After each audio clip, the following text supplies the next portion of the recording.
Greater Noida के cherry county society में double murder के मामले का पुलिस ने खुलासा कर दिया है।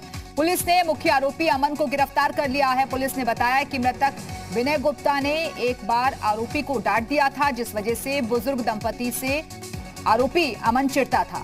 आरोपी ने घर में रखी मूर्ति से दंपति के सिर पर वार करके हत्या कर दी थी और 1 लाख रुपए लूट लिए थे। अब बिसरख थाना पुलिस ने डबल मर्डर का खुलासा करने का दावा किया है। हमारे साथ हमारे सहयोगी पवन त्रिपाठी जुड़े हुए हैं। पवन, हर एंगल से पुलिस की जांच आगे बढ़ रही थी, लेकिन अब खुलासा हो चुका है। बिल्कुल ठीक कहा आपने। और देखिए, जो नया खुलासा हुआ है वो भी काफी चौंकाने वाला है। इस पूरे मामले में अमन के साथ 2 लोगों की गिरफ्तारी हुई है। एक अमन है और एक दूसरा सौरभ। और ये अमन एक मुस्लिम लड़का है जिसका नाम अमानतुल्लाह है। और ये अमन अपना नाम रखता था, अपनी आइडेंटिटी को अमन ही बताता था। पुलिस ने जो जानकारी साझा की है मीडिया के सामने, उसके मुताबिक अमन ने सौरभ की जो बेटी थी, नाबालिग बेटी, उससे वो प्यार करता था। उसके साथ वो घूमता फिरता था। तो सौरभ अक्सर पैसे का दबाव डालता था अमन पर और अपनी बेटी के जरिए पैसे मंगवाता था, जिस पर कहीं ना कहीं मैं आपको बता दूं कि इसी के चलते अमन ने पैसे की जरूरत को लेकर विनय गुप्ता के और उनकी पत्नी के ऊपर हमला किया और उन्हें बुरी तरीके से पीट कर, जो उनके घर में वार्स रखा हुआ था, गमले का वार्स होता है जिसमें फूल लगाया जाता है, उसके जरिए उसने हत्या की थी। और पुलिस ने इसकी तलाश जो है कई जगहों से कर रही थी। पुलिस इसकी तलाश और सीसीटीवी में अमन को देर रात विनय गुप्ता के घर से निकलते हुए देखा गया था, जिसके बाद पुलिस ने इसकी तलाश में एक टीम बिहार भी भेजी थी। और कहीं ना कहीं जो खुलासे कर रही है पुलिस, उसमें साफ ये निकल कर बाहर आ रहा है कि अमन और उसके साथ सौरभ, 2 लोगों को इस पूरे मामले में बिल्कुल पवन, क्योंकि पुलिस ने ये बात पहले ही कह दी थी कि ये जो वारदात है ये कोई परिचित ही दे सकता है इसको अंजाम।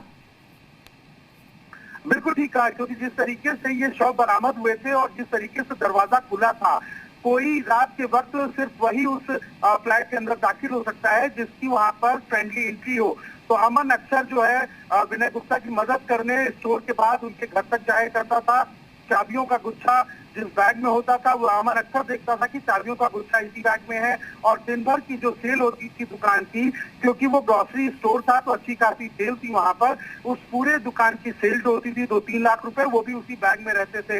पुलिस ने जब सीसीटीवी देखा तो अमन रात में उस बैग के साथ उस फ्लैट के बाहर निकलता हुआ दिखाई दिया। तब कहीं ना कहीं पुलिस का शक पूरी तरीके से पुख्ता हुआ और पुलिस ने इस पूरे मामले में अमन को गिरफ्तार करने की कोशिश की। अमन काफी जो जगहों पर फरार चल रहा था, उसने ओयो रूम लेकर छुपने की भी कोशिश की, फिर वो बिहार की तरफ भागा, लेकिन पुलिस की टीम ने उसे दबोच लिया। जब पुलिस ने इस अमन को पकड़ा है तो 2 लोगों का नाम आया, अमन के साथ एक सौरभ का भी नाम आया है। और ये बताया जा रहा है कि जो सौरभ की नाबालिग बेटी है उसके साथ प्रेम प्रसंग था अमन का, जिसके चलते सौरभ कई बार पैसे का दबाव बनाता था कि अगर तुम्हें मेरी बेटी से मिलना है, इसके साथ घूमना टहलना है, तो कहीं ना कहीं जो जरूरतें हैं वो पूरी करनी होंगी। और वो दबाव काफी ज्यादा रहता था, क्योंकि विनय गुप्ता के यहाँ अमन काम करता था और विनय गुप्ता की सेल होती थी 2-3 लाख रुपए। ग्रोसरी स्टोर था, बड़ा स्टोर था, और उस मार्ट की सेल होती थी 2-3 लाख रुपए, जो अमन अक्सर देखा करता था। क्योंकि हर दिन की सेल को अगले दिन विनय गुप्ता अपने बैंक में जमा किया करते थे, इसलिए देर रात जब हो जाती थी तो वो पैसा घर में ही रखा जाता था और उस पैसे की जानकारी अमन को थी। अमन ने इस जानकारी का पूरा फायदा उठाया और उसने उसी का फायदा उठाते हुए अपनी जरूरतों को पूरा करने के लिए उसने विनय गुप्ता की पत्नी की बेरहमी से हत्या कर दी और वहां से वो फरार हो गया। बिल्कुल पवन, जैसा कि आपने बताया कि अमन और सौरभ, इसमें 2 लोगों के नाम शामिल बताए जा रहे हैं, लेकिन अब पुलिस का जो आगे का एक्शन है वो किस तरीके से बढ़ रहा है और रिलेटिव्स कुछ पहुंचे हैं क्या फिलहाल? बिल्कुल, देखिए, अगर बात करें तो अभी फिलहाल जो पुलिस ने इस पूरे प्रेस कॉन्फ्रेंस करके इस पूरे मामले का खुलासा किया है और पुलिस ने दोनों को गिरफ्तार करने की बात की है। पुलिस ने यह भी बताया है कि वो ये भी छानबीन करने की कोशिश कर रही है कि इस पूरे मामले में कोई और लोग तो शामिल नहीं थे, सौरभ के अलावा या अमन के अलावा कुछ और लोग इसमें शामिल तो नहीं थे। इन सारे मामलों की जांच करने की पुलिस लगातार कोशिश कर रही है और ये भी पता लगाएगी पूछताछ में कि इसके पीछे जो मोटिव अमन द्वारा और सौरभ द्वारा बताया गया है, क्या वही मोटिव था या कुछ और भी वजह थी। क्योंकि इससे पहले विनय गुप्ता के बेटे ने जो बयान पुलिस को दिया था उसके मुताबिक विनय गुप्ता ने डांटा था, जिससे अमन काफी नाराज भी रहता था। तो एक एंगल ये भी था और दूसरा अब नाबालिग लड़की से जो प्यार का एंगल निकल कर बाहर आया है, जिसका खुलासा पुलिस ने किया है, वो काफी चौंकाने वाला है। इसीलिए पुलिस कई और एंगल्स पे भी अभी फिलहाल जांच कर रही है कि इससे पहले क्या किसी तरीके की और किसी वारदात में अमन या सौरभ लिप्त थे या नहीं। क्या अमन और सौरभ ने अपनी सफाई में कुछ कहा है अभी तक क्या पवन?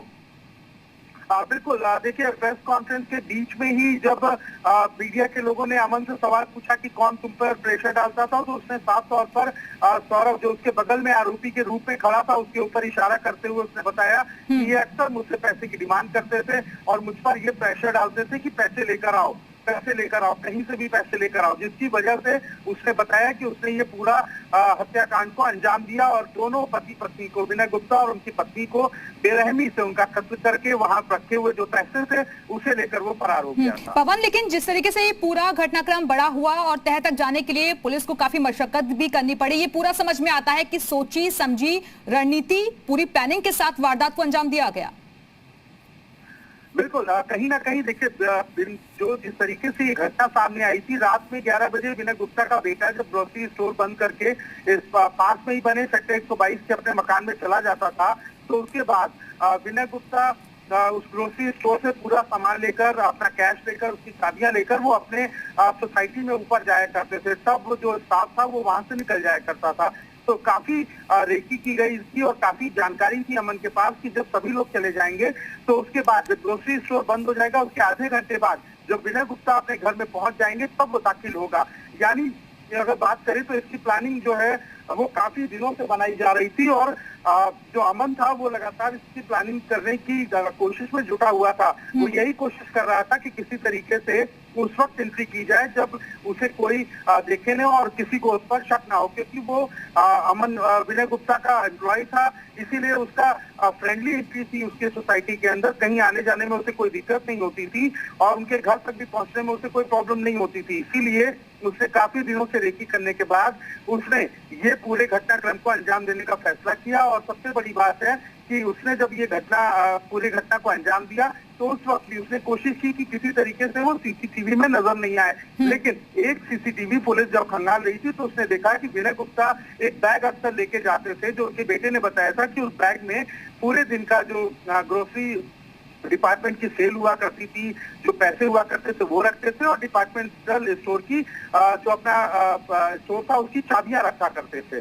तो उस बैग को ले जाते हुए एक शख्स जो है सीसीटीवी में दिखाई दिया, जिसके बाद जब उसकी पड़ताल की गई तो पता चला ये वही अमन है जो अगले दिन से नौकरी पर भी नहीं आया, क्योंकि मंगलवार की रात को ये घटना हुई थी और बुधवार सुबह जब सारे लोग पहुंचे थे तो अमन वहां से गायब था। तो पुलिस का उस तरीके से पुख्ता हो गया था और उसकी तलाश जो है वो की जा रही है। चलिए, शुक्रिया आपका पवन इस जानकारी के लिए। तो आपको बता दें कि डबल मर्डर का खुलासा कर दिया है पुलिस ने, बाकायदा एक प्रेस कॉन्फ्रेंस इसको लेकर की गई।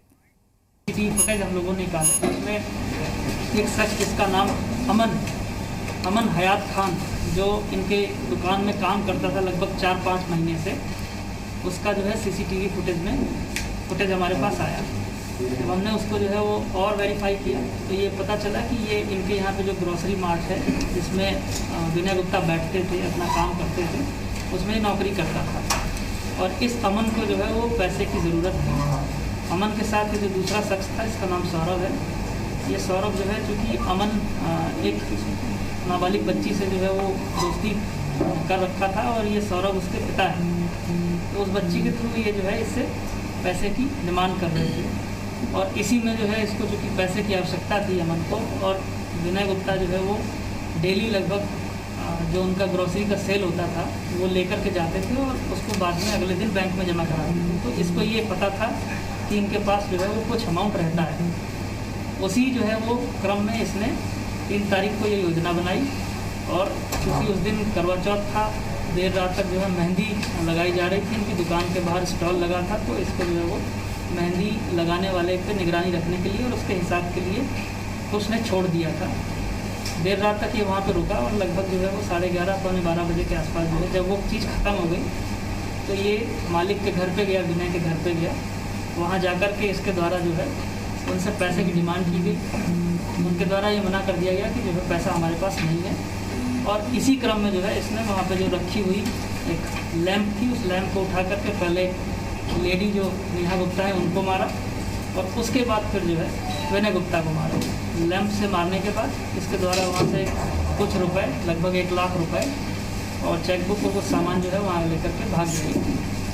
इसी क्रम में जो है इसको आज गिरफ्तार किया गया है। इसके कब्जे से 72,000 रुपये, एक वीवो का मोबाइल, एक चेकबुक बरामद की गई है। हमें वो जूते भी मिले हैं जिसमें ब्लड स्टेन्स लगे हुए हैं जो उसने उस समय घटना के दौरान पहने थे। वो कपड़े भी बरामद हो गए हैं जो उस समय घटना के दौरान उसने पहने थे और सीसीटीवी फुटेज से तो कपड़ों की पहचान भी हो गई है। तो